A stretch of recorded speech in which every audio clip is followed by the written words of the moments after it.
Welcome to your daily dose of Carolina bays. The Carolina bays originated from oblique impacts. The raised rims of Carolina bays correspond to overturned flaps around the crater. The thicker rims toward the distal end of the bays were formed by plowing action in the direction in which the projectile was traveling. These non-elliptical Carolina bays are found close to the banks of the Savannah River. They are examples of bays that were deformed by the topography of the terrain during their emplacement. The color gradient indicates elevations. The pink color in the center corresponds to an elevation of 58 meters above sea level, and the green color toward the bottom corresponds to an elevation of 43 meters above sea level. All of these bays have a flattened shape toward higher terrain. The distorted bays have an elliptical end and a flattened end.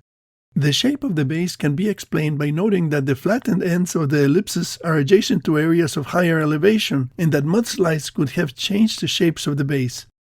The bottom part of the bay can be fitted with an ellipse, which is a typical geometric characteristic of the Carolina bays. An experimental model can be used to confirm the mechanism of bay deformation. An elliptical impact cavity is modified when the terrain is inclined. The distortion of the bay is caused by soil flowing downhill during viscous relaxation after the formation of the conical cavity, but the soil flows faster on the uphill side due to the steeper gradient into the cavity. The resulting structure has an elliptical end and a flattened end similar to the Carolina bays near the Savannah River.